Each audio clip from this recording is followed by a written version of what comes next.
Oops.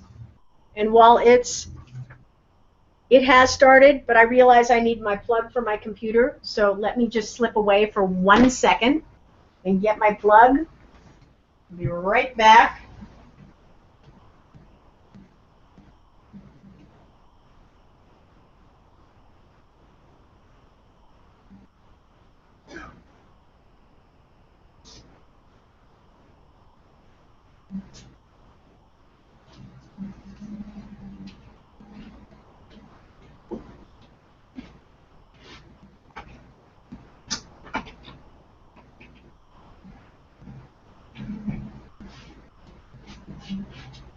I'm right here. I will be available momentarily. I'm so sorry.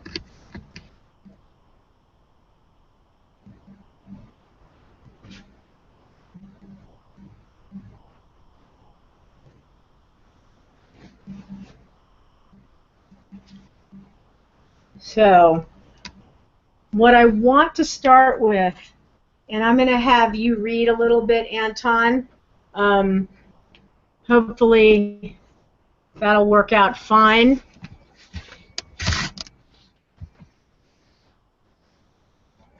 Find these. So I'm going to be on this back edge. There we go.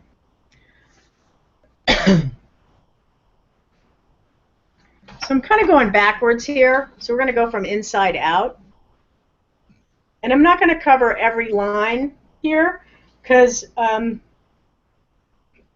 if I am correct, there is close to 12 pages for each of these. But this material is, I'm not going to say that it's the most recent information, but it is, who's dialing? Somebody is dialing.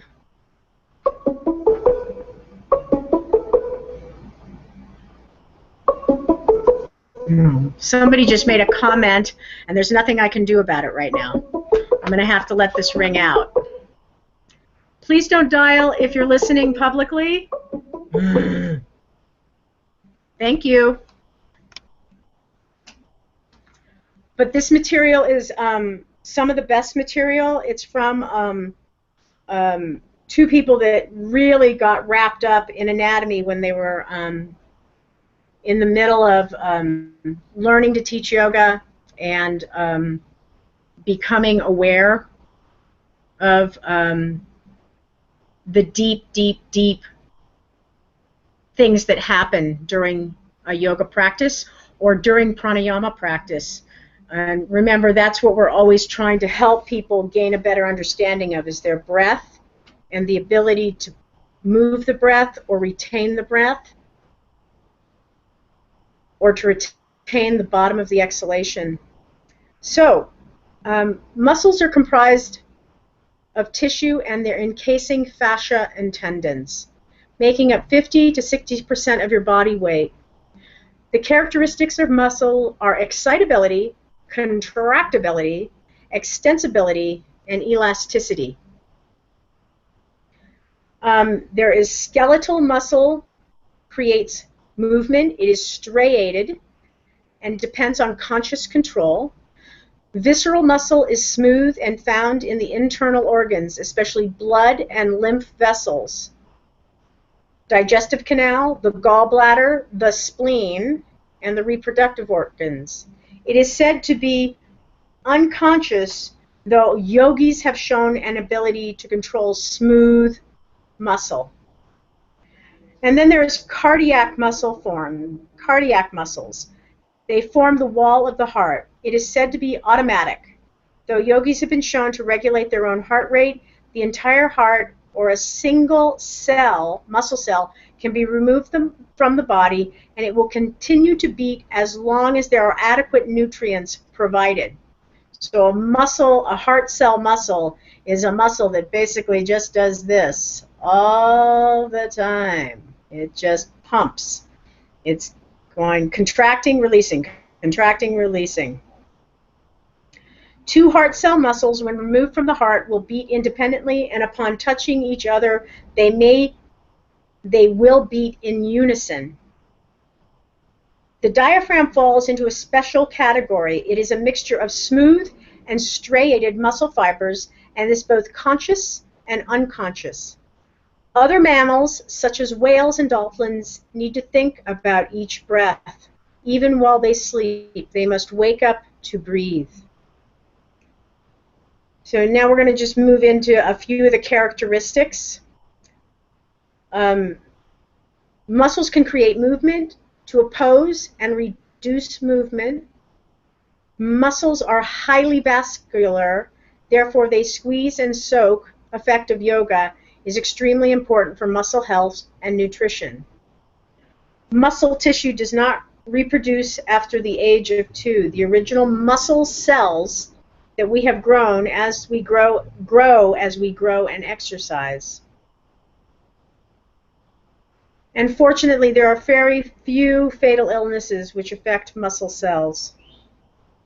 When muscle cells die through trauma, the vacant area is filled by connective tissue forming a scar. So Anton, in your case, the guy that's been in the military forever and has probably had shrapnel shrapnel removed, maybe there's pieces even sticking there. The connective tissue, that fascia tissue, actually starts to fill in that space.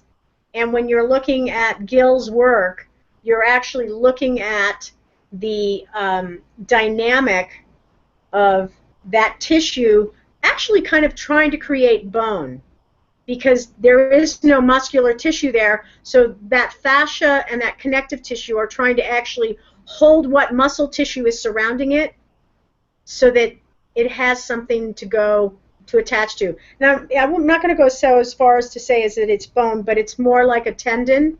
It becomes more like a tendon. And though the muscle around it may have blood flow to it, it has very little blood flow to it. So depending upon where his wounds are, if you can get him to think of breathing or consciously be aware of that breathing into that space, he can probably send more oxygenated blood to the tissue that surrounds it, the muscular tissue, and that area can help flush out some of the garbage and crap, and it may warm that connective tissue up and give him more range of motion. And what it sounds like is in the 2 weeks you guys have worked with him, that's already started to happen. That's what's actually started to happen, is that connective tissue has started to loosen. Let me go. The properties of connective tissue in relation to muscle. Within the groups of muscle cells, each cell is wrapped with connective tissue. And my favorite example, I'm just going to use this piece of sheet, right? This sheet is connective tissue. My finger is muscle tissue. And so around each fiber of muscle is connective tissue. And then there's another muscle next to it that has more connective tissue attached to it, and it's wrapped around, and then there may be another group that's actually wrapped around it, and then if it's a muscle that actually ends right there, there's more connective tissue that wraps around that group. Does that make sense? So let me get that up there. So it literally is throughout every part of our body and around every fiber of muscle in our body, and then around the larger muscle groups. Connective tissue is, excuse me, and I just want to point out here, the connective tissue is comprised of fiber, collagen, and elastin. Collagen provides strength, elastin provides the elasticity. So as people age, and if they've had a yoga practice that's been pretty consistent over the years, they're working these fibers and holding on to some of that elasticity and some of that strength. People dry out depending upon their diets, and also if their work or their job or their weather environment creates vata conditions where you get very dried out and very stiff. When people get stiff, that's kind of a vata condition.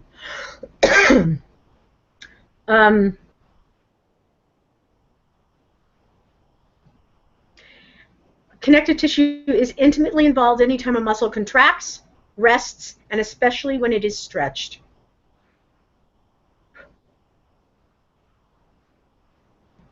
Connective tissue protects the muscle fibers and attaches muscle to adjacent structures. Fascia does not have the ability to contract. It simply moves as muscle fibers direct it. It is the connective tissue, not the muscle fiber, that is attached to other structures creating the force of movement. Fascia supports the nerves, which carry the instructions to and from our muscles. So the neuron sensors that are close to each joint inside the ligaments and tendons, it actually, the connective tissue that gets right up between the muscle and that connection to the joint, that ligament or tendon, that fascia tissue is what allows the messages to go through clearly. So using the example again of the gentleman that's pretty injured, over time things are going to actually get smoother in his movement if he keeps focusing on those movements, because that connective tissue will start building up a better relationship to the ligament and the tendon that it's attached to, as long as there's not a lot of obstacle, like the muscle has been destroyed and there's just a big clump of fascia there. There may be points in times where the fascia may soften there, but it may not actually completely loosen to make the movement smooth for him. Connective tissue is made supple by heat and activity. Therefore, the tissue should always be warmed before stretching.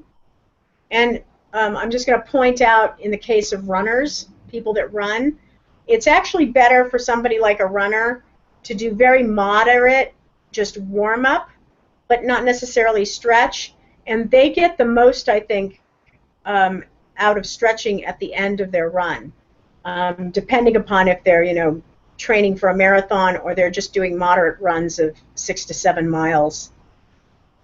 Stretching and strengthening of all the connective tissue in the body is necessary to maintain normal range of motion. And this is dietary. Increased sugar intake is thought to increase the rate of shrink and stiffening of connective tissue. So this is one more reason to stay away from processed sugar, and another reason why people believe that minimal amounts of fruit should be eaten, because that connective tissue is greatly affected. I don't know that they have really good science on this yet, but I think since this was written, I think it's become more clear to a lot of people that it has. The length and the softness of our connective tissue enhances the range of motion of all joints. The flexibility of connective tissue is important for smooth as well as skeletal muscle. The arteries must remain both strong and flexible to accommodate the pulse of blood as our heart pumps. The same stretching that affects skeletal muscle also exercises smooth muscle, including the heart and the arteries. So to add to my point about the lymph system, you are enhancing the smooth muscle and helping calm it down just by stretching and doing simple exercises that open and close the tissues there. Connective tissue only gets stronger through use, not through rest. And this is one of the things I'm experiencing. Connective tissue can be quite difficult if you've had any sort of muscle wasting. Connective tissue is affected by hormones, sex hormones, and stress hormone cortisol. My favorite book that explains what cortisol does, and I believe it's on our reading list, is Sapolsky's book, and I believe there's new edits of it, Why Zebras Don't Get Ulcers. And that's a great book to understanding cortisterol and how it affects the central nervous system. Blood supply to the fascia is extremely important to maintain its nutrients and therefore its strength and elasticity. Often adjacent tissues, which normally move independently of each other, are injured simultaneously. That's why if you do get a good sprain, you feel lumps and bumps. That could be other tissue, other muscular tissue, and that fascia surrounding each fiber bunching up so that you will not move the sprained part, right? So a sprain has to do with that. A more intense injury, like a strain or an actual detachment of ligament or tendon, is definitely going to create lumps and bumps. And if it's a sprain, I think it's actually really important to do hands-on work on a sprain once it's actually comfortable enough to withstand the pressure of your hand moving on it, or letting your foot soak and articulating, or your hand soak, or the elbow soak. So hands-on work, I think, is important. When you think you've sprained something, deeper injuries need a little bit more fine-tuning. If you're an active person, I highly recommend making sure you do hands-on work if it's a sprain for sure.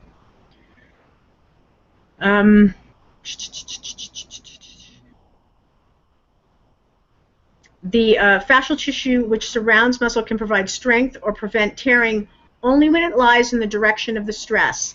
Therefore, movement patterns are essential to align fascia in the right direction, especially after an injury. That's what I'm saying is, you know, if you start to put your own hands on well striated muscles that aren't injured, you start to understand how those muscles are.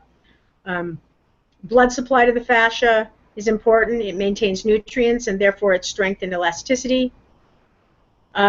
Reduced movement during healing may allow the new protein threads of one tissue to weave into the neighboring tissue, thus binding the two tissues together. This is called an adhesion. The other word for it could be a trigger point. It depends on how much surface muscle is involved. Adhesions may inhibit our movement of our skeleton as well as internal organs.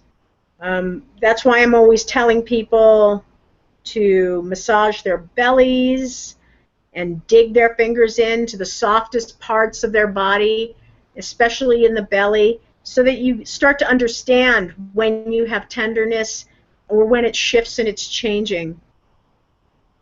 While shrink happens, excuse me, there are several ways to actually separate these threads or these trigger points, but those are massage techniques. But if you're inquisitive about your own body, I think people can actually, when they know the muscle is in good shape, to understand how that muscle fiber feels, and when it's not in good shape, you start to gain an understanding of how different muscles have bunched up, either closer to the joint at the top or closer to the joint at the bottom.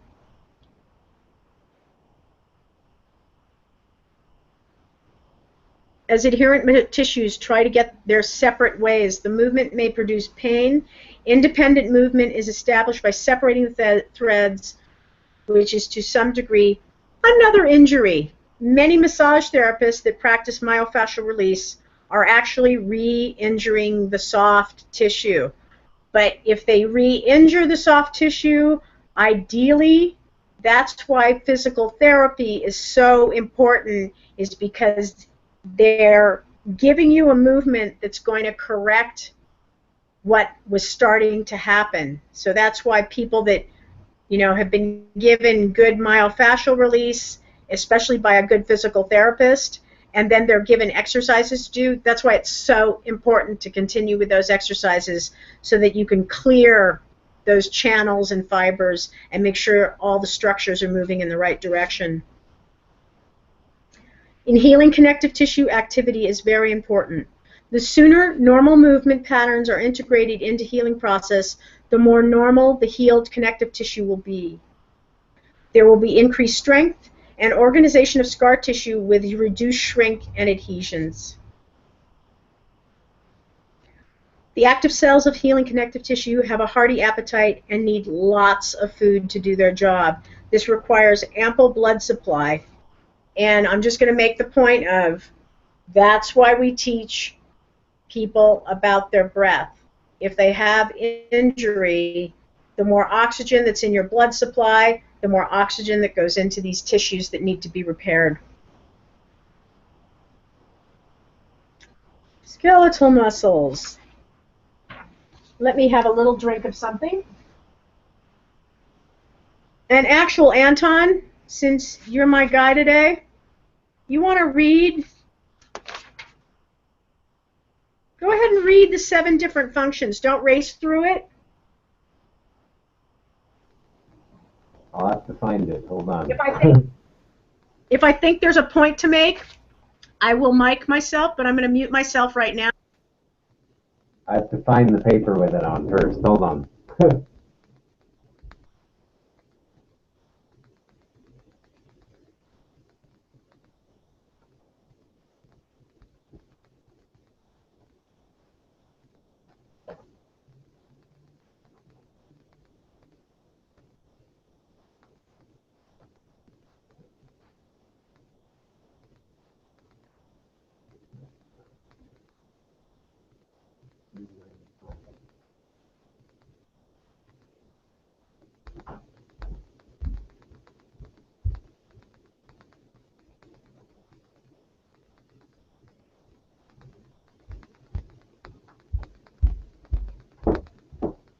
I've got them all separated by like dates and topics.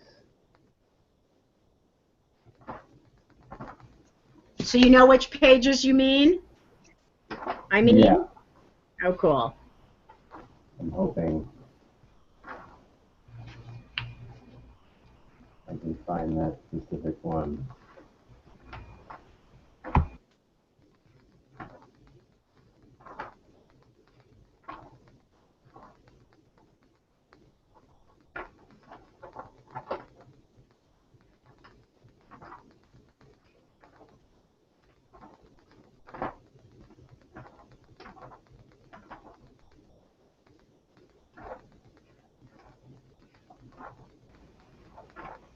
I can't do all the talking, so just take your time, talk slowly, because your computer creates more bass with your voice, basso with your voice.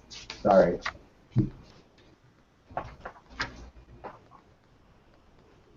There it is. I was dumb and I had it paper clipped together and yeah, I couldn't see it. Okay. So.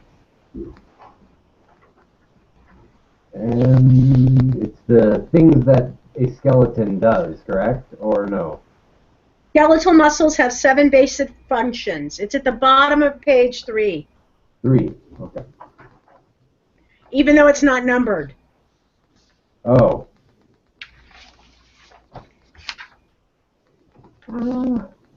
Find it? I have to find it, sorry. I made the mistake of not numbering these. It's okay. I think I got some of the muscle in with the skeletal. All right. So there's 7 major points. They're numbered, right? Yeah. Skeletal muscle have 7 basic functions, and then there's 1. Muscle creates movement.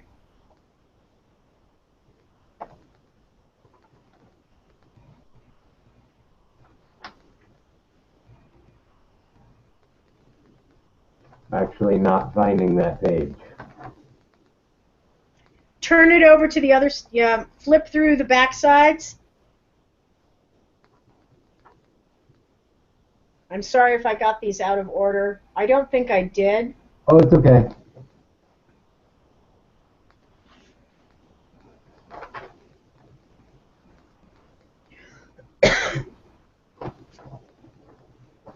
It's only 3 pages total, right? It's basically the front at the bottom of the page. I know you can't see, and then the back of the page. The back of the page has a word on it, words on it that say chronic muscle contraction.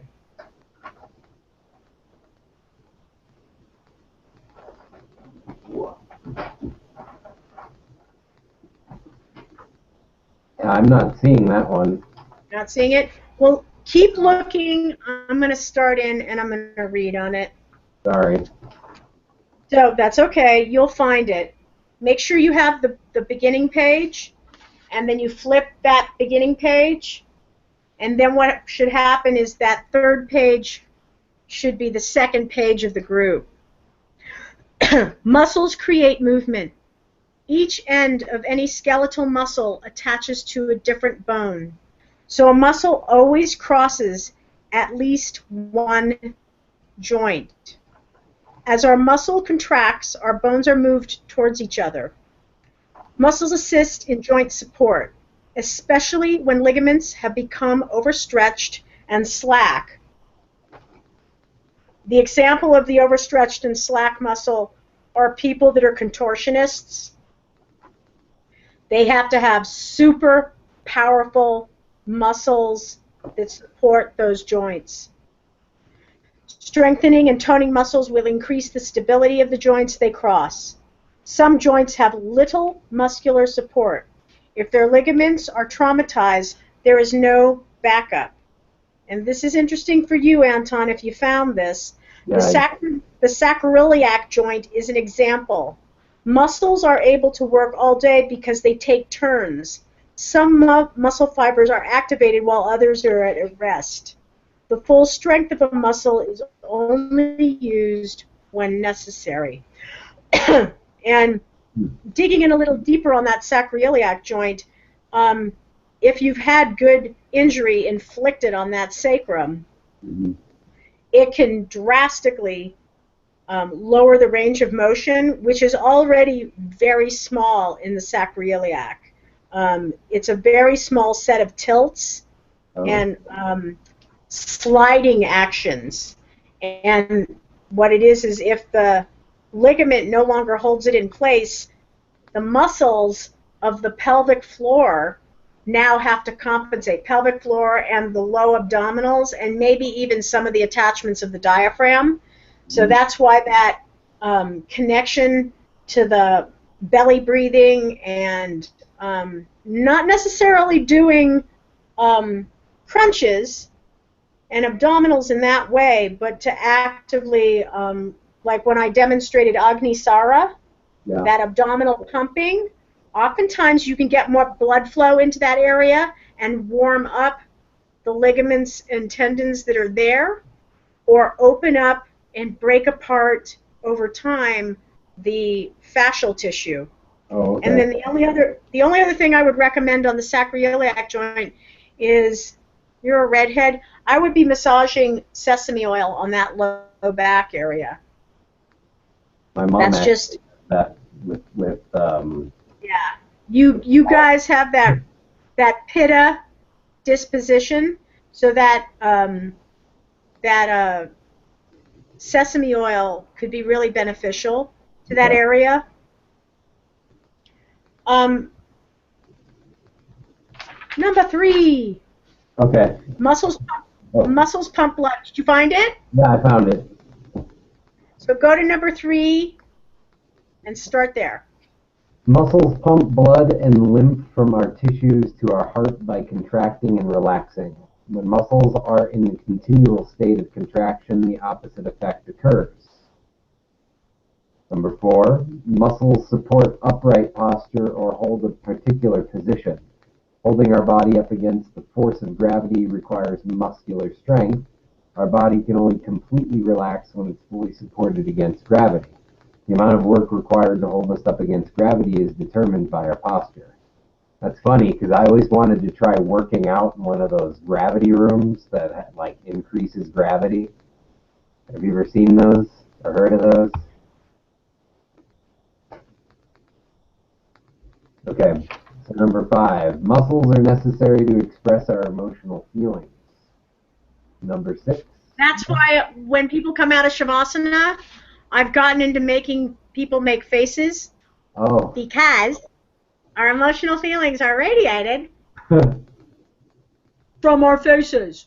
And the face is full, all of this area is full of connective tissue and muscular tissue, and it's very small. You know, it's not gigantic groups of muscles. I think the largest muscle on the face or on the head is these flanks of muscle that surround the skull. And then I think the next largest one is the masseter. It is certainly the strongest one in the jaw because it can inflict so much pressure. Go ahead. Number 6, muscles protect against emotional and physical trauma. The pain of trauma and the fear of pain produces continuous unconscious muscle contraction. When the sympathetic nervous system is activated, muscles unconsciously contract to brace for the fight or flight response. In trauma, muscles surrounding the injured area increase tone to create a splint against painful movement. The more often we are threatened, the more continuously we assume our threatened posture until it becomes a normal posture. Even when the threat is gone or the injury healed, muscles may retain the contraction. This is due to the control of muscle functioning at the brainstem level in order to provide smooth, continuous movement. Therefore, one important approach to releasing muscular contraction is to bring muscle movement to a voluntary cortex control. I don't know if I understand that. This is the basis of how. Remember on the page 8 in the toolbox? Yeah. This is the basis for somatics. Oh. That's the same topic. Okay. Here is that the slower you make the motion, the more tiny you make the motion, the more you must involve fibers that may not have been participating in the action, and the brainstem and the neurons that are making that connection with the fascial tissue. Remember, the messaging is going through that fascial tissue. So you're trying to get that fascial tissue to talk to muscle fibers that are just surrounding, fascial tissue surrounding those muscle fibers. So you're trying to build this dialogue that may not even exist anymore because the injury is so old or that the trauma was so great. Because of like a trauma, muscles surrounding injury area increase in tone. So that means they become harder. Mm-hmm. And splinting is an action. When you break a bone, you splint the bone to try and keep it from moving out of position too much. That's what the EMTs do, right? Yeah. And so splinting happens in the muscle fibers also. And if it never releases, usually there's a lot of shock that goes along with it. If it is allowed to go back to its neutral place, after most of the pain and the inflammation has gone away, that shock response usually passes through on some real subtle levels. It could be, it may be a full body experience, but it also could be in that particular part of the body where you sense a sensation of injury. Or in the somatic, in the somatics, ideally you shouldn't be experiencing any pain, but emotionally you may feel something. Oh, okay. Right? Because our emotions are contained there. Go ahead, number 7. Oh. Humans require a constant specific body temperature since the environment around us changes temperature and is frequently cooler than our bodies. Skeletal muscles provide an internal heat supply. Muscle cells, like all cells in the body, consume glucose and produce energy. 25%, which is made available for cell function, and 75% is the form of heat. skeletal muscles consume the most glucose and provide the greatest amount of heat. Shivering is a form of exercise used by the body to produce heat. Yeah.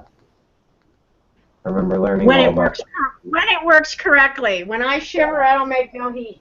that. That's the dilemma when I shiver now. I make no heat. That's that interesting thing. You may want to, I think it's a good idea, you give me, read these first 3 lines of chronic muscle contraction, Okay. and then I'll go on to the next page. Muscles can become chronically contracted through trauma, emotional holding, poor posture related to repetitive movement patterns, or chronic stress-related activation of a sympathetic nervous system. Chronic contraction creates a vicious cycle of pain, leading to even greater contraction. Chronic muscle contraction requires tremendous energy because it's continual. It places stress on our joints, stretches ligaments, and reduces joint stability. It compresses nutritious blood flow, so muscles lack nutrients and become loaded with waste, such as lactic acid.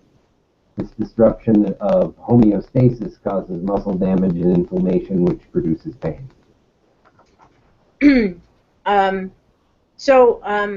It's wonderful to feel lactic acid build up in the muscle tissue when you've actually done some activity.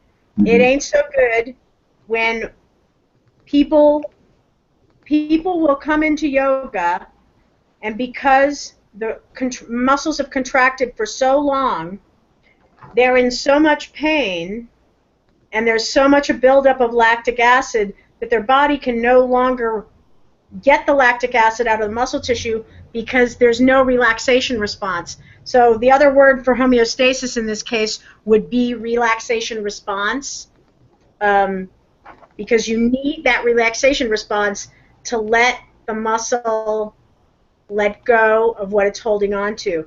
And again, small movements, micro movements, I think are some of the best ways into some of that stuff. That's just my opinion. Let's see here now. Sequence of chronic muscle contraction. So this is sort of like a flow chart. Oh, okay. So, and if you wanted to, because I think you're so good with visuals, and I highly recommend anybody else that's listening to this to consider drawing this out. This is sort of a flow chart. Trauma, stressful posture or excessive tone, reduced blood flow, reduced nutrients, and excess waste, muscle cell injury, inflammation, pain, and then further muscle contraction, right? So it becomes a very, very vicious circle. And so the smaller the movements, or that's why I like to do the pumping warrior poses, and I'm very specific about the inhale and the exhale, because I think that frees up this dynamic of chronic muscle contraction, because people are having to work their balance in warrior poses. This is why I think warrior poses are so important. You have to slam people against a wall or put a chair in front of them. Warrior poses, I really try to give them to everybody from the get-go, the first 3. It doesn't have to be warrior 1, but the opening the legs, spreading the arms out. I mean, who does this in life? Not many people do this. There's no sports that you do this in. I think the closest that comes to this, and even then that's contorted, is anybody that's a goalie, in hockey or in soccer. Yeah. They're the ones that have to really spread out to do this movement. So that's why I've always been very, very trusting of the warrior movements. And if somebody can't lift their arm up, you put their hand on their hip, right? And the other arm goes out. If they can't do both, then you put both hands on the hips, and you just start them moving from side to side, because a lot of contraction comes from our core. And if we can get people to breathe and pump gently and comfortably, you can have a huge effect on people. So I'm good at stick figures, but to make a sequence of chronic muscle contraction, I highly recommend people make a flow chart of this. And it could be words, it could be, what's the other, it doesn't have to show the perfect form of the human body. You know, you can make a hand, and then you can make the thumb larger, right? Stressful posture, that thumb is getting so big you now can no longer move this joint, right? You can be pretty creative with that if you want to do that. Okay. Good posture can be defined as upright alignment using the minimum amount of body energy and providing the greatest amount of health for the system of the body. Whenever we hold any body part upward, we use muscular effort to resist gravity.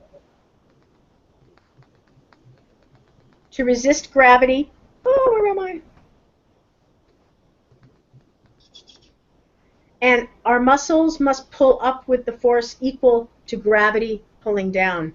I don't have the mathematical equation for that, but if you want to know it, look up what Earth's gravity is, and that's how much force your muscles have to use to just stand on Earth without collapsing into a heap. In standing postures, our supporting pedestal is our feet. The more vertically we align our bodies over our feet, the more disadvantaged gravity becomes. While sitting, our pelvis becomes our pedestal. Body parts which protrude out from our pedestal are stressful and require greater amounts of body resources and can cause damage due to lack of alignment. The most obvious one is when people let their heads move forward, right? Off alignment from where the head would normally sit on the neck. So this movement, this pushing forward movement, I'm trying to keep my shoulders back. This is one of those movements that is going to make it harder to stand on your feet, right? The other spot would be a lower lumbar curve. A lower lumbar curve, what that does is, for some people, it pushes the pelvis back and the pubic bone ends up moving back towards where the hips insert, the thigh bone inserts into the hips. So then you've got this hip going back, your chest gets thrust forward, and so again, now your shoulders are no longer on top of your hips. So the cue that I like to use is drop the tailbone, and one day in class you have to remind me, Anton, remind me to expound on what I mean by dropping the tailbone, because you usually have to get people to tuck and squeeze their buttocks and then to release them, and they need to do it on knees that aren't locked. Okay. The body balances protrusions by throwing some other part of the body in the opposite direction. Gravity pulls down these outstretched structures. The muscles which support them become chronically contracted. Good posture is alignment by balance and with very little muscular effort. Inner awareness of balance, posture, and tension in the body are key to coming into a correct alignment. Until we become aware, we cannot know where misalignments and imbalances are. So a great majority of yoga is reminding people, what's it like to be in alignment? And that's why I think breathing and getting that breath going is important, because breathing starts to free up all of the tissue in the thoracic body. And when you free up that tissue in the thoracic body, a lot of other things will start to come into better balance. It won't perfect them, but it will come into better balance. Mirrors can be helpful, but the internal sensation of energy flow, relaxation, and freedom are the most important. I've often practiced in rooms that have mirrors, and I get distracted by them as a teacher, so I will try and turn the class around as often as possible so they can no longer look at what they're doing, because the obsession becomes they're looking at what they're doing instead of sensing. And I'm using the word sensing instead of feeling because you're using so many senses to come into alignment. You're using your visual ability, you're using your sense of smell, you're using your sense of hearing, you're using the sensation of what the skin feels when you move a hip forward or you move a hip back, or you bring your chin in, or you let the chin come forward. These are senses. You have to sense this. It's sometimes helpful for people that are visual to be able to see that, but I think a lot of people need to also know what it feels like, so sensing is important. Yoga is probably the only form of exercise that works with nearly every muscle group in the body. Yoga both strengthens and stretches these muscles. Both strength and flexibility are lost through the normal process of aging, and yoga retards this process. Yoga facilitates the communication between the nervous system and the muscles by practicing or testing out the sensory motor contractions to all parts of the body. Yoga improves proprioception. Proprioception, I'm going to remind everybody, is where are you in space? Mm-hmm. So again, that is a sensorial thing.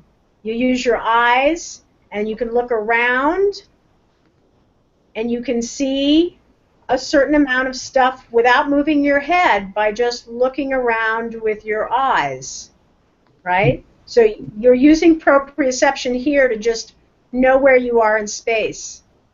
The other thing, and I'm just going to use myself as an example, I'm sitting with one foot in, I'm sitting on a very comfortable bed, but my left hip is a little lower than my right hip right now. So I feel a little longer on the left side of my body. This is something that I'm sensing. And it's very hard to notice this if you're just looking at me. Yoga short circuits the stress response. This response causes chronic muscle contraction, which has a whole series of detrimental effects, including pain, tissue damage, headache, spasm, and stress-related illness. Yoga improves the functioning of the muscles by developing full range of motion, which the muscle is able to create maximum contraction and maximum relaxation. So though somebody may claim to be strong, right, unless they can fully relax a group of muscles, they're not actually accessing their full strength. Because if you cannot relax it, you cannot access that full strength in a muscle and the way it moves the joint. As yoga removes stress from the muscles, it also removes any emotional holding or contraction associated with physical contraction. This can result in the release of long-standing tensions, anxieties, and negative belief patterns.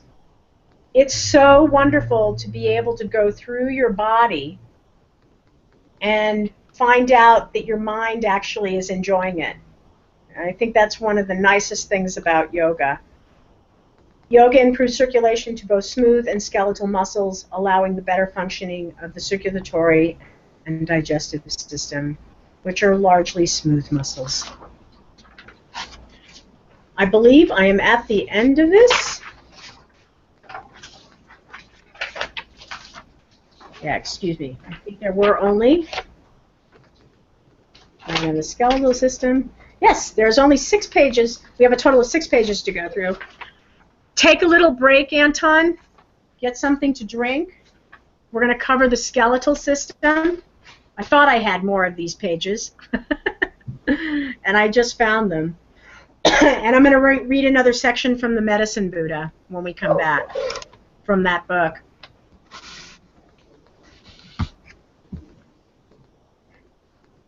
take about 5 minutes. We'll come back at like 7. We'll come back at about 6:45. Oh, okay. I need to walk around a little bit. No problem. Thanks.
grab one thing.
Hello. So, right on the heels of the Medicine Buddha in this book, there's a somatic medicine. And I'm going to just read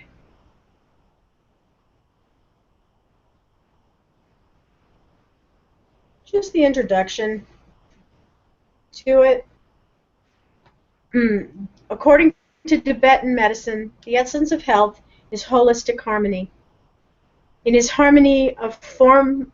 harmony of formless, subtle, and manifest worlds of mental, emotional, and physical bodies, of spiritual, psychological, and organic developments, of self, others, and the total environment. In the view of Tibetan medicine, the microcosm of the body and the macrocosm of the universe are constantly dancing with each other. When they are out of step with each other, or when they are out of tune with the spiritual reality that sets them moving, disease results. The 5 elements are what unite the microcosm and the macrocosm and the microcosm. All things, animate and inanimate, share the same material basis. The 5 great elements: earth, water, fire, wind, and space. These are cosmic principles, cosmic energies, sometimes even described as subatomic cosmophysical theory. Rather than just being the simple things their names imply, for example, water is said to contain all 5 elements. Since these 5 are all pervading principles of phenomena, they are called great. Earth is the principle of solidifying or forming, water the principle of cohesion, fire of ripening or maturing, wind of preserving, for example, a body without relung decays. And so that's the Tibetan word for wind. Space supports these 4. In the body, the gross physical elements are expressed as follows. Flesh, bones are earth. Blood and lymph are water. Body heat is fire. Nervous and motor function is wind. And consciousness is space. As extremely subtle inner elements, they are described in terms of very refined energies as expressed as 5 colored lights. These subtle inner elements arise from the primordial, luminous void, wisdom mind. The gross physical elements arise from the subtle inner elements. The entire Buddhist medical system is based on the reciprocal principle of the 5 elements. The art of healing involves maintaining homeostasis with the internal functions of the body and between the outer environment. A specific disease and the medicine prescribed for it will have the same basic material composition of the elements. The 3 humors of the body also share underlying nature of the fire element. In order to comprehend the Tibetan tradition of medical psychiatry, it is necessary to be acquainted with the fundamental principles and the terms of the systems of general medicine, for medical psychiatry is grounded in it. And somatic medicine, keep in mind, if the fascial tissue is trying to relay messages from the brainstem, then everything happens in your head. And the body's willingness and the person's willingness to help that dialogue along means they show up over and over again, even though they don't know why, right? There's more to it. These humors are, they're right up there as the description of earth, water, fire, wind, and space, and they tap right into kapha, vata, and pitta. Have you done your dosha test? Yeah, Pitta Vata, and my mom's a Vata Pitta. Okay. I'm going to say that at the end of summer, take the test again, especially if you've been playing with your diet. And like I said, I think it's really important for you, and if Carol's into it, to massage the major joints that give you the most problem. You know, your sacrum, the joints in your hips, with sesame oil. Oh yeah. Because it's very grounding, and I think it's a very useful oil under the circumstances for you. And hopefully we'll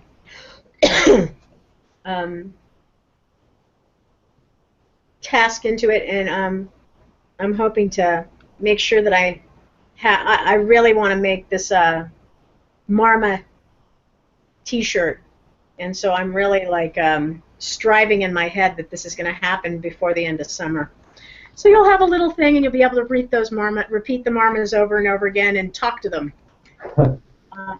And actually, this is the interesting thing, that sacral Marma is called Guda, G-U-D-A. So you may want to just repeat that word over and over again, Guda, when you go into warrior poses. It might be good for that sacrum, you know.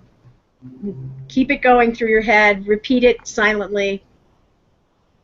So, have you found yoga and the skeletal system? You want me to okay, start? Cool. It is only 3 pages, but a total of about 5.5. And so basically, what we did is we've looked at the muscular system and how it affects the bones, the skeletal system. But now we're going to focus directly on that skeletal system. And the skeletal system is considered, in Ayurveda, it's considered a Vata system, but the inside of the largest bones create our life's essence. And in men, it's Ojas, and in women, it's Tejas. Ojas, O-J-A-S. I believe, and Tejas is T-A-J-A-S. So men and women have different kinds of essence, just like in Chinese medicine. Yeah, I think in men it's Qing, and I can't remember what it is in women. Isn't it Qi? But it's like Q-U-I, I think. Yeah, it'll pop into my head one day. So the skeletal system forms the framework for the body. It consists of bones and the ligaments which tie them together, attaching bone to bone. The skeletal system is made up of the axial skeleton, which includes the skull and the spinal column, the rib cage, the sternum, and the sacrum. So remember this word axial. These are bones that actually can rotate, right? The wrist has a bit of axial to it. The shoulder has a bit of axial motion to it. But for most intents purposes, all the other joints either extend or they contract. And I'll get the correct word for that, the Latin word for that. Axial is rotational or circular. It is relatively less mobile in the appendicular skeleton, which includes the clavicle or collarbone, the scapula or the shoulder blades. The pelvis and the bones of the hands and the arms, legs and feet, there are 80 bones in the axial skeleton and 126 in the appendicular skeleton, making 206 in all. Skeletal system is made up of connective tissue whose job is to hold things together and support them. Connective tissue also stores substances as reserves. Bones store minerals, and in times of storage, in shortage, these substances are leached from the bones, calcium. All connective tissue becomes more mobile through warmth and movement, as you heard through the muscle. The fascia, or connective tissue, which encases and supports the muscle fibers, is solid or crystalline when cold and nearly liquid when heated. And there's people that beg to differ with this liquidic state. It's just that it becomes more fluid, you know. There's just more fluidity to it. I'm not going to say that it turns to liquid, or in 108-degree weather, people would absolutely collapse into a pile because their connective tissue would just sort of like, you turn into a puddle, like the Wicked Witch of the West.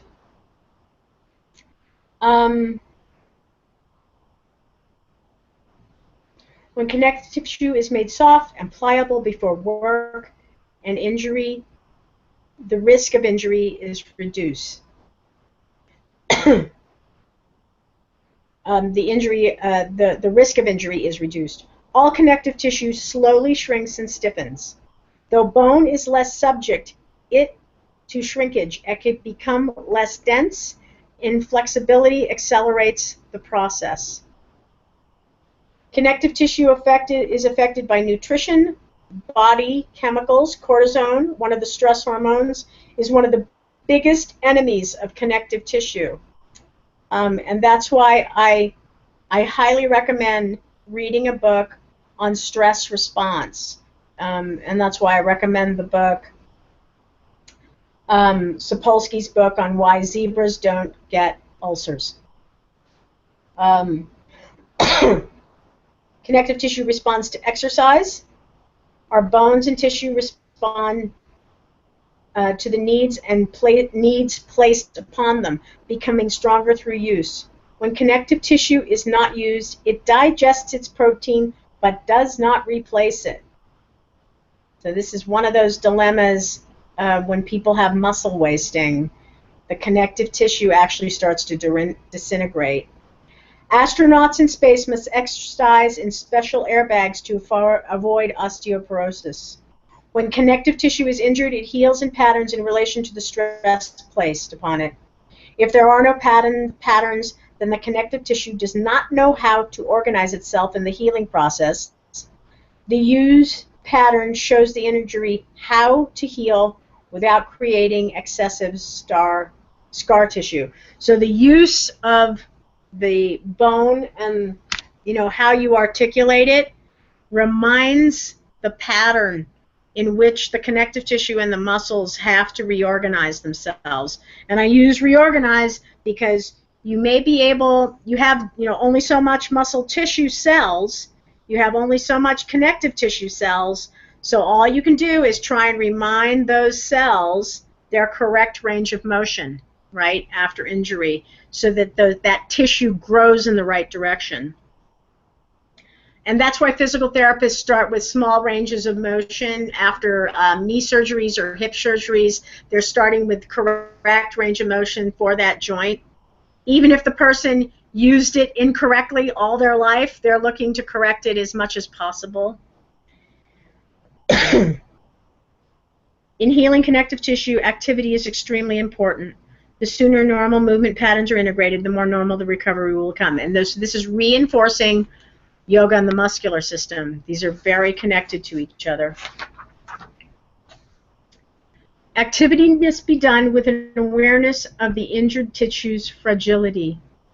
All of the connective tissues are continuous with each other: bone, ligament, tendon, and fascia. So basically what it is all of these four things: fascia, tendon, ligament, and bone are connective tissue, but they take on different forms. The fiber of one connective tissue weave into the fibers of adjacent tissue, holding and weaving the body together. So that's why I always call connective tissue, or even fascia, I call it a giant sweater in the body. And when you hurt it or injure it, it's like there's a ball in the sweater, and you have to get that ball either to work out so the fibers correct themselves, or you have to snip it out. That's that thing that Gil was talking about. I have to cut this stuff apart. Connective tissue's potential for healing is influenced by its vascularity. Bones are quite vascular, whereas ligaments are much less so. So, like the inside of a bone has a lot of vascular action. And the other example I'm going to give you, because there's a lot of nerve innervation on a bone, you know when you whack your shin or you hit your funny bone, you're hitting this coating of connective tissue that's got a lot of nerve endings in it, and that's why it hurts so much, is because you've hit this bone, and you haven't just hit the bone, but you've hit this section of nerve tissue surrounding the bone. It's a coating on the bone, and I believe it's called, I want to make sure I get it right, and I know it's mentioned in here, peristodium is what I think it's called. It is got a lot of blood in it, and there's a lot of flow of nerves and blood in that area. It'd be tiny capillaries and things like that, but when you get into those bigger bones, there's definitely blood flow inside the bone.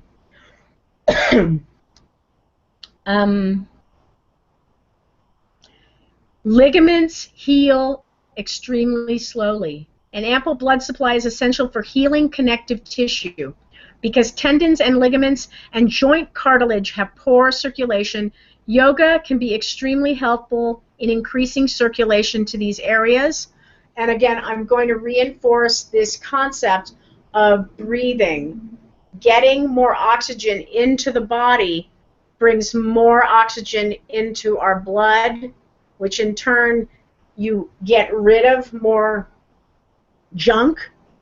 But the goal in learning to breathe is no strain, no anxiety about breathing. So that's where you have to watch people, and that's why I'm really big on this one, where you place your hands on your ribs and you really start to notice that movement of the breath in the rib cage.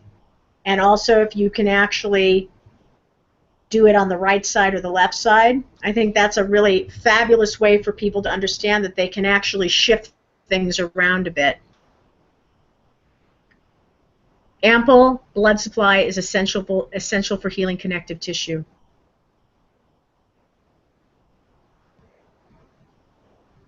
Bones within a living person are like any living tissue. They need oxygen, glucose, exercise, and water for survival. Yoga is extremely efficient at bringing these necessary compounds to bones.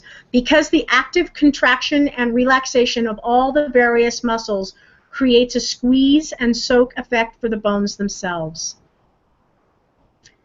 Would you like to read things that a skeleton does? Please. Okay. I implore you, read. Our skeleton does not produce movement, but it makes movement possible. Movement takes place at the joints, and joints are fixed points or fulcrums around which movement takes place. Our bones act as levers turning around our joints. Skeleton provides protection for all the internal organs of the body. Brain, heart, lungs, stomach, and liver are all protected. The skeleton provides a mineral reserve. Calcium is the most important of these minerals. Bones store calcium. If blood stores are low, the bones are a generous neighbor.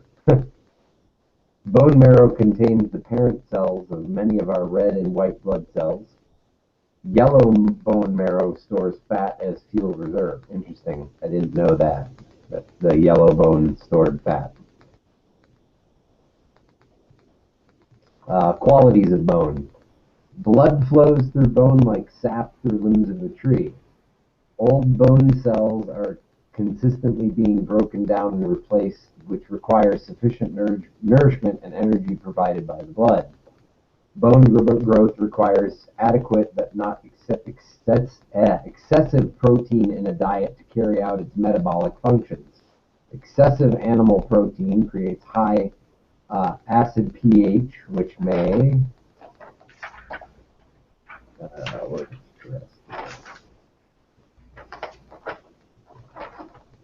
increase calcium demand from the bones. Interesting. Stress hormones like cortisol are detrimental to bone growth and health. One of the roles of cortisol is to provide sources of energy required during the fight or flight response. It breaks down compounds so that they can be used for energy. This is an effective system in an emergency, but when bone is broken down continually without a recovery period, an adequate exercise damage can result. Estrogen stimulates bone growth. As estrogen levels drop during menopause, maintaining bone density to decrease the risk of osteoarthritis is especially important. And so I'm going to just interject here. Weight-bearing exercise, working against gravity, against the earth, is a weight-bearing exercise, hence why the standing poses are so important, especially for people. I'm going to use the general age of late 40s into their 50s. If they haven't done any physical activity, they probably are already on their way to bone loss. So weight-bearing activity, you don't have to use weights. All you have to do is lift your arms up and spread your legs apart and push down into your legs and meet gravity. Raise your arms above your head. You're stimulating bone growth just by doing that movement. And you can make it becomes more exotic as you start to explore the standing poses and bend the knees. So that is one of the best things about yoga for people that are aging and worried about bone loss. Go ahead. Physical activity influences the quantity and quality of bone mass. Lots of activity will increase bone density. Yoga is perhaps the only exercise that physically exercises the entire skeleton through the pressure applied on all the bones. Bones have both comprehensive and tensile strength, both which are developed by yoga practice. I'm not sure what tensile means. Tensile is the word tensile, T-E-N-S-I-L-E. Do look it up. But tensile strength, it's like what is it? That carbon fiber that they make bulletproof vests out of, right? Oh. They have a strength to withstand a bullet, but they actually have a give to them. So it's interesting. Tensile strength to me always represents an ability to protect, but an ability also to give a little. I think that's why they use that word, because if the body's under stress for short periods of time, it will start to use the calcium deposits inside the bone. So I'm thinking that's why that word is used. The shape of bone responds to use patterns. All bone cells are replaced within 2 years. This means that theoretically possible to completely reconstruct the shape of a bone through use in this time period. Now, I'm gonna throw a hairball in this one. What they find is if you're working with young bones that are growing, you may be able to have an effect on those bones. after something is kind of grown to its full capabilities, you know, like how our sutures on our skull grow together, Mhm. they say that you can still move sections of those sutures apart by just, you know, pulling them apart a little bit. But you're not going to affect a huge amount of change in bones. What you may affect is how the muscles treat the bones and how the muscles articulate the bones, and that you may actually, and this is sort of my pet peeve, is that the muscle is going to look for the most economical way for that bone to work Oh, without putting excess pressure on it. so the muscle will actually compensate more It before. will compensate unless you're in yoga. The idea is that we're doing activities that are supposed to bring balance to the skeletal structure by the muscles interacting with the bones in ways that we don't use them normally. Does that make sense? Yeah. Good. Genetic. Oh, huh. Bones. 8. Okay. Genetic information suggests potentials to bone, but bone's actual shape and strength is determined largely by its use. If our stresses change, the size and shape of our bones may change. Interesting. Bones appear similar in humans because there are similar patterns of movement. Each person molds individual preferences into basic shape. Bones injured will slowly remodel towards their previous shape as long as they are used in a normal manner. If the person continues to limp or uses a distorted posture, the bones will conform to that distortion. Very interesting. When a tibia has been removed, the fibula will grow to the size and shape of the tibia. Wow. And infant So the tibia is your shin bone. Yeah. If I am correct, the fibula will actually take up the space where the tibia has been removed.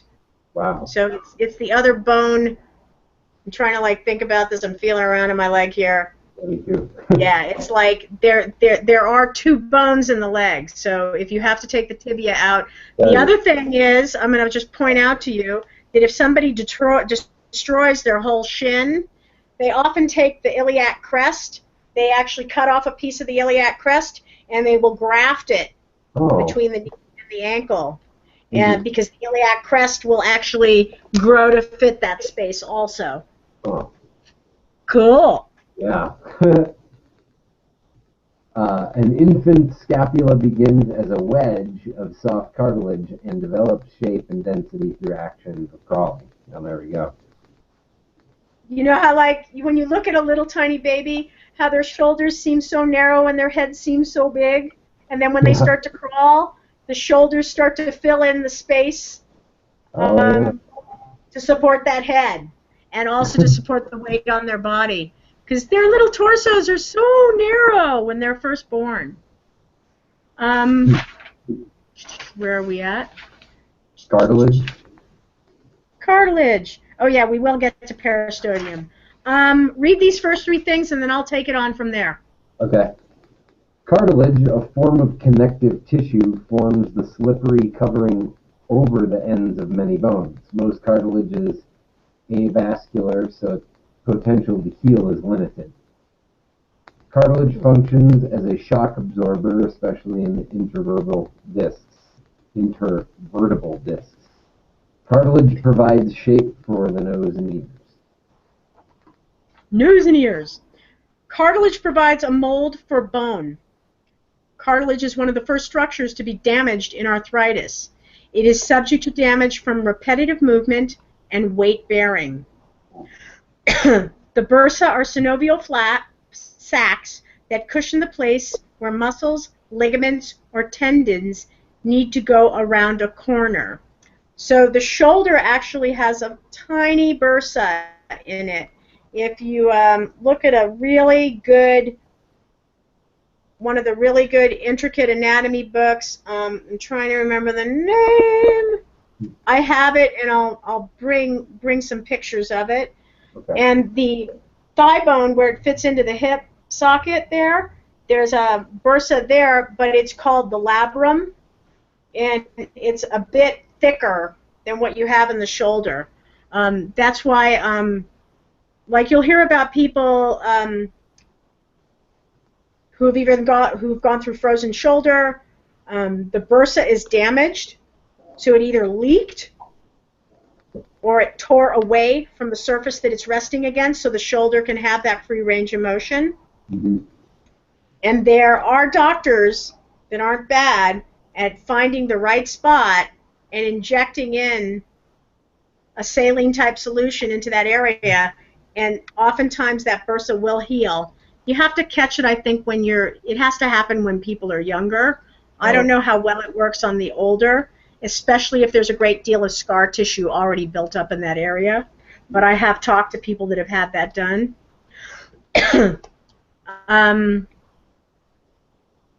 These prevent wear and tear, but if aggravated by repetitive movement or poor posture, they become inflamed, hence bursitis. So peristodium. It is a connective tissue membrane called peristodium that covers the outer surface of our bones. Peristodium is very vascular, and its main nutrient source is for the bones. It's a nutrient source for the bones. It holds a prolific network of sensory nerves which feel for the bones. So remember when I used the word sensory? Mm-hmm.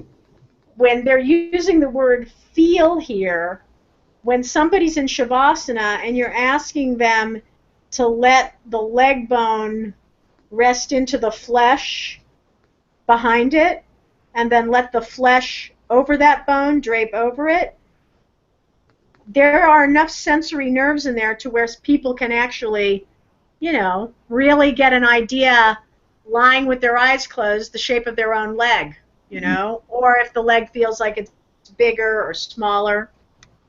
So when I use the word sensory, it's interchangeable with this word, which feel for the bones. Bones have sensations mainly on the surface, with very little in the deeper part of the bones. The pain of a fracture comes mostly from the tearing of the peristodium, peristeum. Tendons and ligaments attach to our bones through peristeum, right? So this is that funny thing. Peristeum is it is a connective tissue, and so as you get to the end of a bone, the peristeum at the end of that bone, say your shin bone, starts to turn into ligament and tendon, right? So there's even another stage. That's why peristeum is so interesting, because it coats all of the main bones. I think when people twist a rib, really what's actually happened is you haven't fractured the rib, you haven't broken the rib, but the connective tissue has twisted and it's pulling on the peristeum. And so that's why when you twist a rib, however people do it, because I've done it before, that's why it's so painful to breathe. Okay. It's so painful to move, because this highly tuned up connective tissue is being wrenched very close to either its insertion point at the front of the sternum or to the back close to the spine. So I think that those are some of the interesting things about this tissue, and how much it can call our attention and how little we have to do to pull our attention there when there's nothing wrong with it. Mm-hmm. The place where two bones join together is called a joint. Joints require lubrication to prevent friction and wear and tear, and stabilization without limiting range of motion.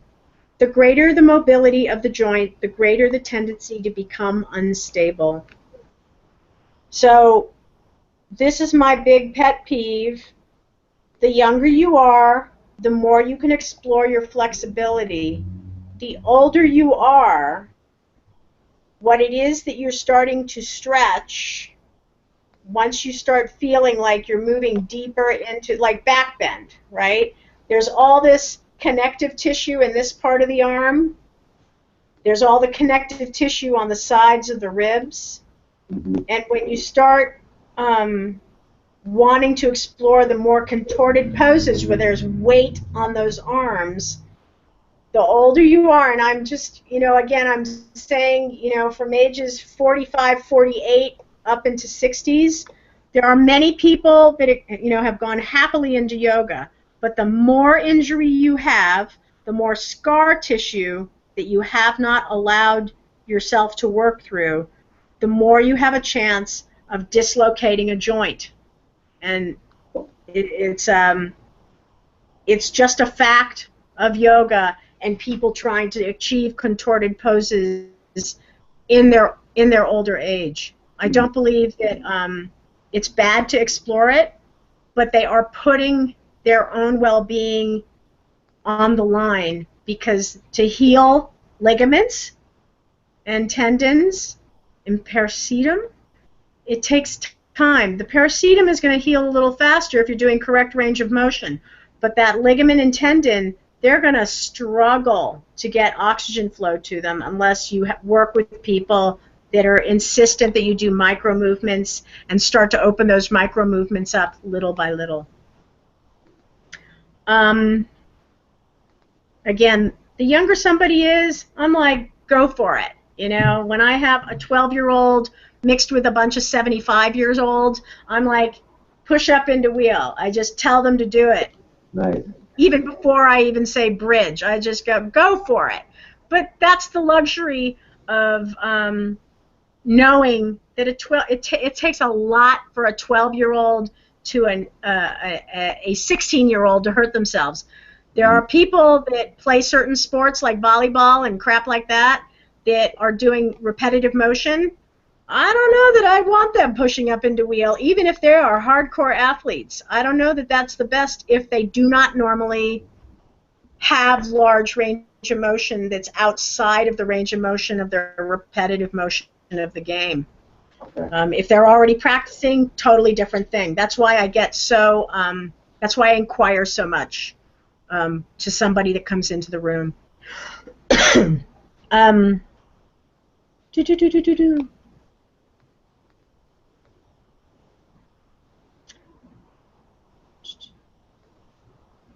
So the easier it is for that joint to become unstable. The space between movable joints is lubricated by synovial fluid, surrounded by a joint capsule, and connected by ligaments. The ligaments span the joint, giving it stability and preventing dislocation. The ligaments limit the range of motion of a joint, preventing excessive movement and injury. If ligaments are not used, they shrink, lose range of motion. Ligaments that are overstressed cause instability in the joint. That's why you have to be, when somebody has a lack of motion that's been prolonged, that's why you go slowly. And you really try to remind them that it's not how far, it's that you're doing it with your breath, and that the motion has fluidity to it. The space which contains the synovial fluid is very small. If you dip your fingers in maple syrup and then stick them together, this is similar to synovial pocket of the joint bearing weight. Joints are classified as one of three types. Fibrous joints, such as sutures of the skull, are said to be non-movable. People that are body workers, that do Reiki, I feel strongly that you can move some of those sutures of the skull. Cartilaginous joints, such as the invertebral discs and the joints between the ribs and the sternum, are to be slightly movable. And then synovial joints are freely moving and provide the most movement in the body. A joint is said to dislocate when the bones misalign or separate. Dislocation can either occur through tremendous force or because their support structures are weak. My best example that I can give, and almost everybody gives this one, is when a trained weightlifter, somebody that's, a competitive weightlifter.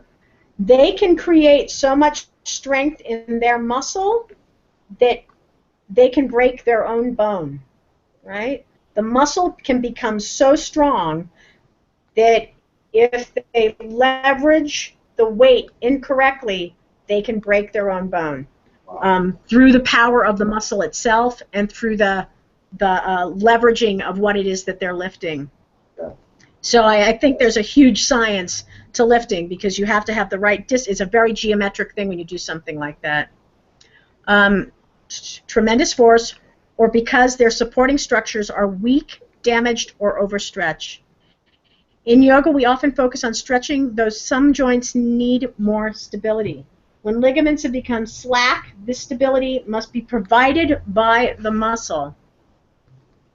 A sprain is a sudden, forceful dislocation, right?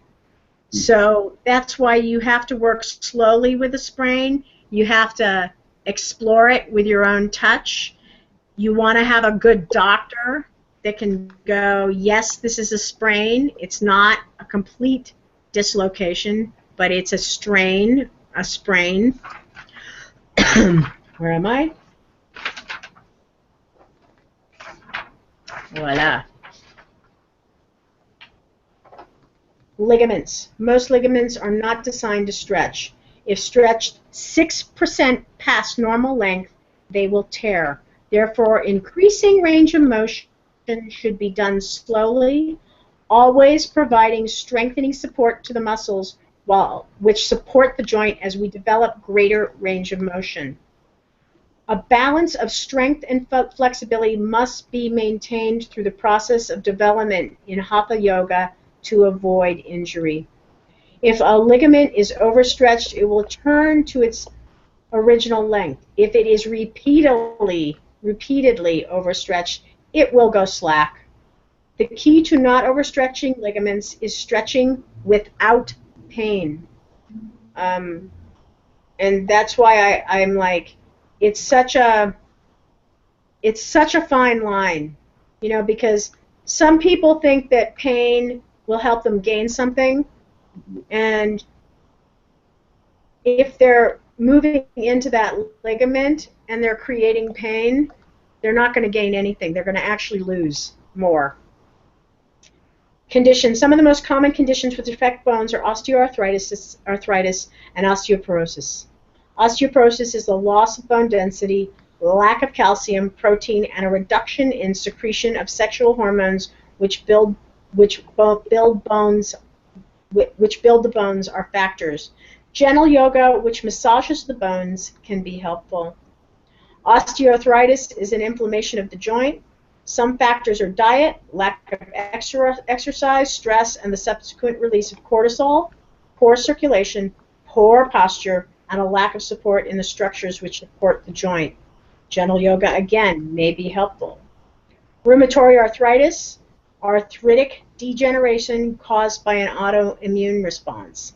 So I'm going to touch on corticerol and autoimmune response. Adrenaline is released into the bloodstream, and the next stage, actually I may have this reversed, then corticerol is released into the bloodstream, and if the stress is not alleviated within a period of time, the corticerol stays in the bloodstream and can start to wreak havoc, and this is over an extended period of time, and it just depends on what causes stress to people. Talking to my mother and talking to my mother's sister, and they're both in their 80s, they create a stress response that happens so quickly that I know they actually start to shake. So if somebody's telling them something that they don't want to hear, their stress response will actually start to happen. And I think it's because there's always a little bit more extra corticerol always going through their bloodstream, because they're always on edge that something bad is going to happen. That is a form of stress response that you're always waiting for something bad to happen, or you're always reading about bad things happening, and then you're like trying to process why do bad things happen. This is in the head. Nonetheless, that corticerol is flowing through the bloodstream, and it's going to start wreaking havoc with the autoimmune response. And over time, the autoimmune response will actually, instead of healing the body when there's a trauma, will start to attack it. That's my simplest way of actually expressing that. So again, reading any books on, and the more humorous, the easier it is to take in. Anything that explains corticerol response, or checking out, I'm sure there's a good YouTube video, and actually I know there's a TED Talk with Robert Sapolsky, and he talks about some of these things in that TED Talk. I know he's done a TED Talk, so it's worth it, because that's what he's exploring. He's exploring animal behavior and stress response in a lot of his research. Want me to read the next part? Rheumatoid arthritis. Benefits of yoga for the skeletal system. I'm going to read this page, and then you get to read the other side of the page. Okay. The squeeze and soak effect enhances vital circulation to bones and joints. Bones are shaped by the stresses placed upon them. Correct alignment of all the bones and joints creates maximum efficiency and minimum wear and tear. Correct movement and enhanced circulation improves the functioning of ligaments as long as they are not overstretched. Bones respond to exercise and yoga exercises. Bones respond to exercise and yoga exercises. The entire skeletal system responds.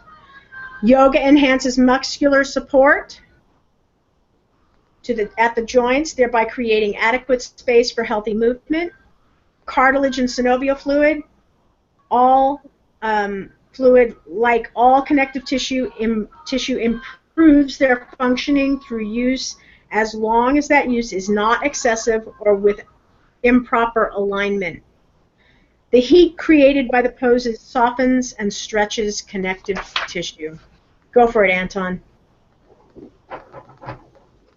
Yoga reduces excessive constriction on the skeletal system.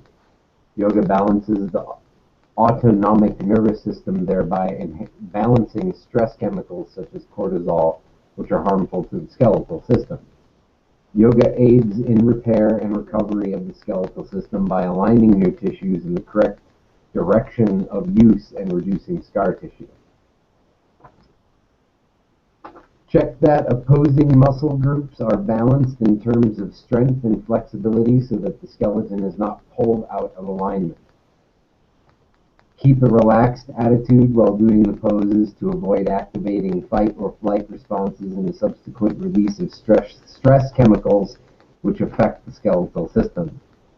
Bring conscious awareness to the full and complete contact of each aspect of the skeletal system with the floor, another part of the body, or in space. That's that proprioception mixed in there. You betcha.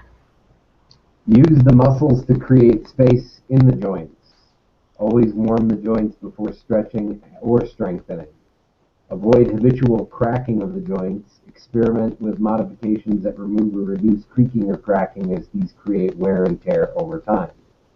Ground the femurs. Do the asanas from a perspective of creating effortless and easy posture in every area of the body. Cool. Do you understand the term grounding the femurs?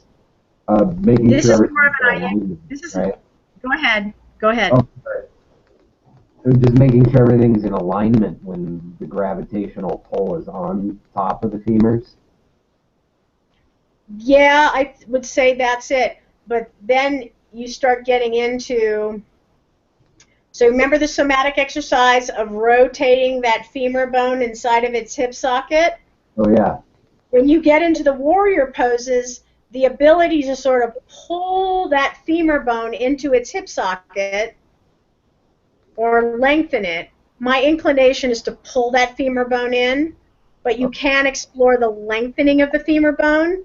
but you don't want to overdo it. Again, you're talking about something that is stabilized by ligaments and tendons, and if there's no structural bone that's in the way of that lengthening and contracting, then you can pretty much go for it. But again, you have to be cautious of that contracting in, because when you're in a warrior pose and you bend the knee, it's not easy to pull those muscles towards its hip socket, to pull and ground those femurs, that femur bone and then the trochanter into the hip socket.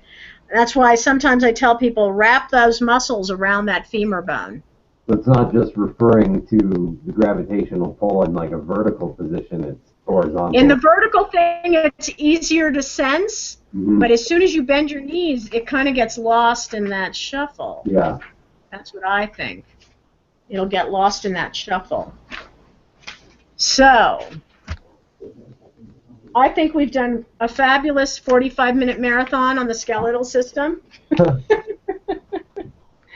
And I would like to take a step away for 5 minutes. Okay. And I may review, I'm almost positive I covered these planes, but I did not give the handouts for the imagery of it. But I'm just going to review it again, just in case that I didn't do it, because these are things that are kind of like important to put into your lexicon of the range of motion of joints. So when we come back in like, I have 7:33 here. If we come back in about 5.5 minutes, I think we can probably cover that. And I'm not going to do the third eye. I'm going to save that for another day when I have more people online. Okay? Okay. Okay, give me 5.5. No problem.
Hello, hello, hello. Is anyone there? We only have 15 minutes left.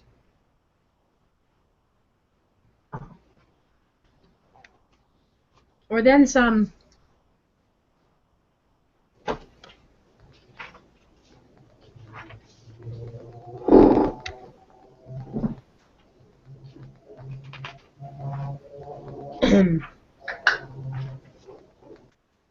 So, hello, hello, hello. Basically, this is just the introduction, and it's about anatomical position. So let's see if I can swing right into this and get it over with. The anatomy of movement in the human body involves interaction of three systems: the bones, the joints, and they are moved by the muscles. They're linked together by the bones are linked together at the joints. Description of movement can be difficult. Various parts of the body can move in many directions. Often more than one joint is involved. For consistency, the following conventions are generally followed. We begin by considering each joint in isolation. Then 3 perpendicular planes are used for reference, and movements are described in relation to a standard anatomical position in which the body is standing upright, the feet are parallel, the arms are hanging by the sides, and the palms and the face are directed forward.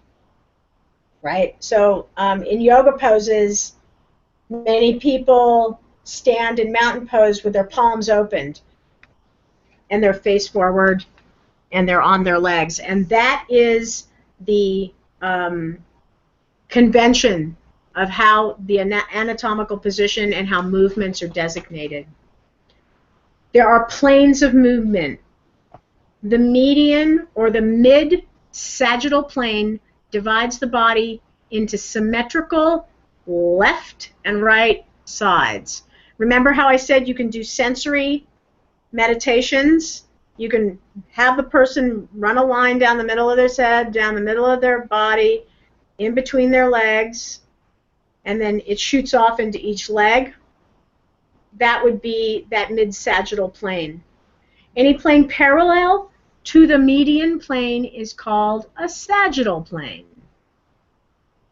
A movement in the sagittal plane, which takes a part of the body forward from anatomical position, is called flexion. So if your hands facing forward, I'm putting it with a bent elbow, and if I push my arm forward, I'm going into a flexion state because I kept my hand and my wrist in position, but I'm keeping my hand in the same position. So I'm going through flexion on this part of my body. But when you think about cutting the body in half, it would be more logical to think of it as you're lifting your right foot off the ground and bringing your knee straight up in the air in front of you. That would be flexion of the hip. An example of flexion of the shoulders is that the arms would move from the sides of the body up into the air a little higher than the shoulders or even above the head. That is flexion of the shoulder. And then there is an exception, 2 exceptions. Flexion of the knee is keeping the foot on the floor but bending the knee and not lifting the foot off the floor. So you're just bending the knee, the foot stays connected to the ground. And then the other exception is flexion, and it's called dorsiflexion of the ankle. And that is when people go into downward facing dog and they push their ankle to the ground, that is dorsal flexion. A movement in the sagittal plane which takes a part of the body backward from anatomical position, excuse me, first cough of the evening, backward from the anatomical position of palms facing forward and the face straight ahead. is called extension. Example of extension of the shoulders is pushing the arms back behind you. So when I have people push their arms back behind them, that is extension of the shoulder. An example of extension of the neck is when you lift your chin and look up. That's extension of the neck. And then the exception is extension, plantar flexation of the ankle. When I ask people from downward facing dog to come up high on their toes, I am asking for plantar flexation of the ankle. Right? And that is, it is a form of extension. So keep in mind, people pat around on their feet all day long, so they're stretching out the Achilles, but they're never contracting that, and I'm using the word contraction, so the only way you can contract it is from down dog, push up on the toes. That's the easiest way to show that. The second is the frontal or coronal plane. Is a vertical plane perpendicular to the median plane. It divides the body into anterior and posterior parts. The frontal plane anterior is the front of the body. The posterior is the back of the body. So you're still drawing a line from the center of your body right down through your arms, down the sides of your body, and that is anterior front, posterior back parts. A movement in the frontal plane which takes a part of the body towards the median plane is called adduction. So the example of adduction of the hip is when you pick up a leg and you cross it over the other leg. And ideally you're doing this standing. The other example of adduction of the shoulder is when you raise your arm up. That is adduction. Right, raising the arm up is adduction on that side of the body. So abduction with the arms would be like eagle pose. Eagle pose. Because they're crossing. Exactly, that would be adduction of the shoulders and abduction of the hip. Okay. Abduction is sort of like when you're opening up the side of the body. Oh. But there's another version of it also.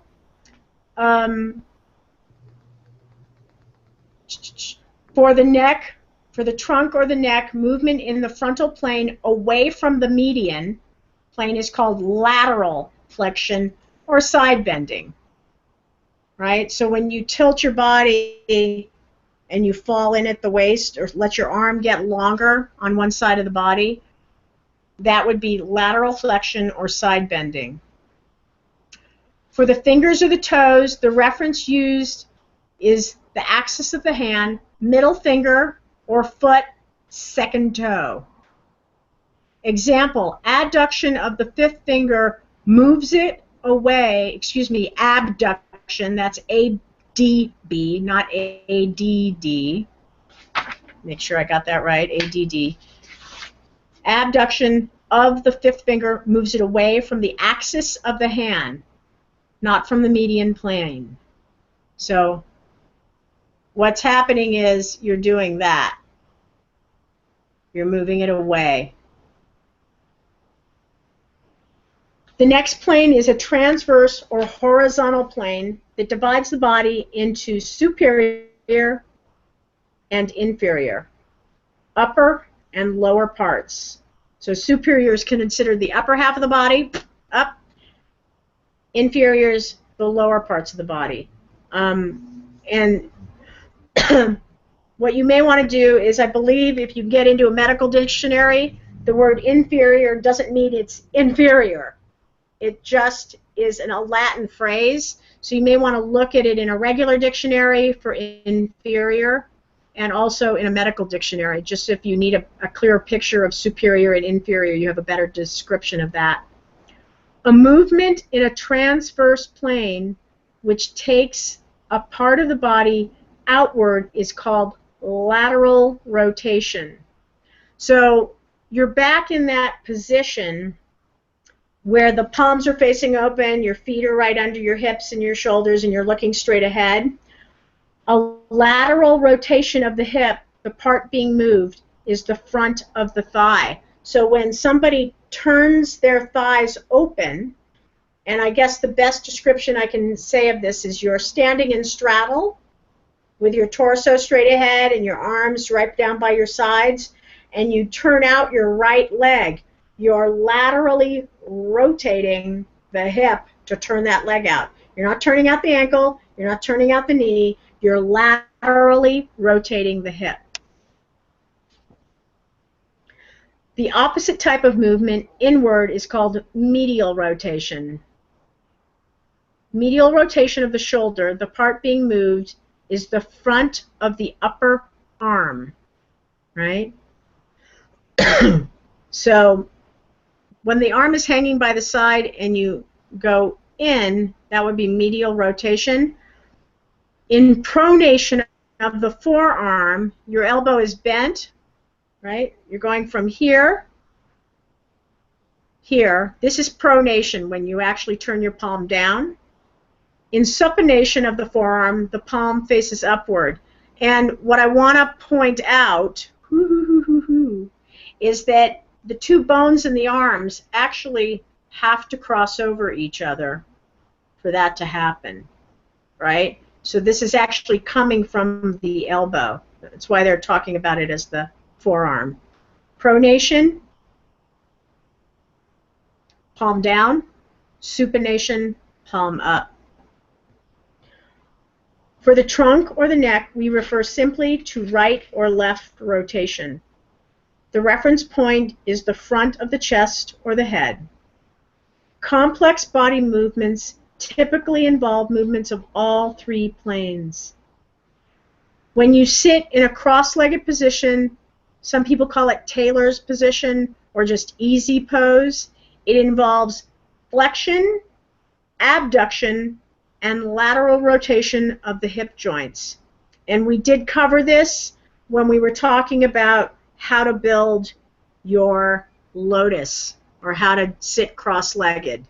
So these are just the terms of what your body's having to do when you sit in this cross-legged. It involves flexion, abduction, that's the opening of the thigh out to the side, and lateral rotation of the hip. So the hip has to rotate open because the knee ain't going to do it and the ankle ain't going to do it. If those knees don't touch the ground, the lateral rotation of the hip is hindered, and you either need to put the person up on blankets or blocks if you need to support them so that they're not overtaxing or overstressing themselves because they can't get their knees down.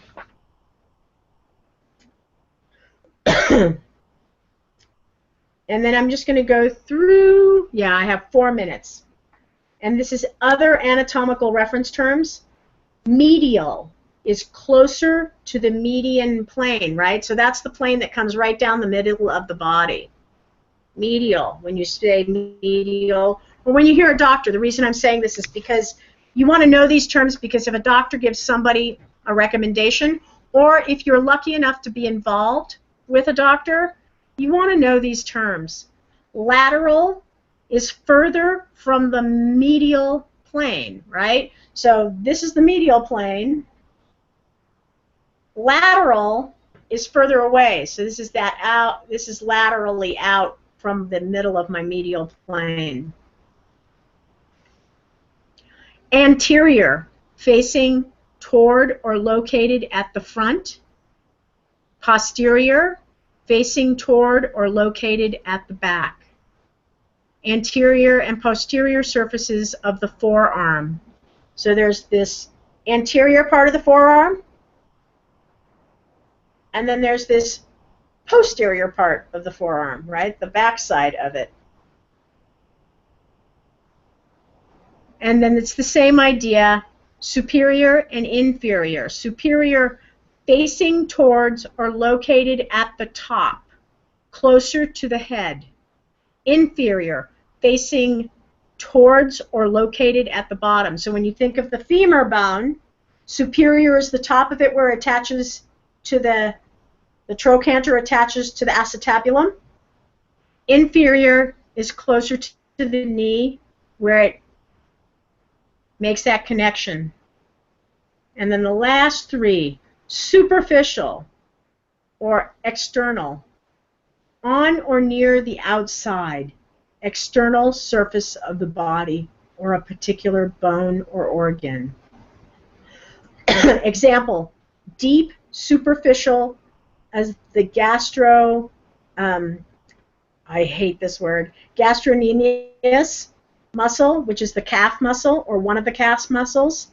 So there's the deep superficial, and then there's the layer that's closer to the bone, on or near the outside surface of the body. And then there's the gastrocnemius muscle is actually the outer part. It's kind of the shape of your calf. It's closer to that outer edge.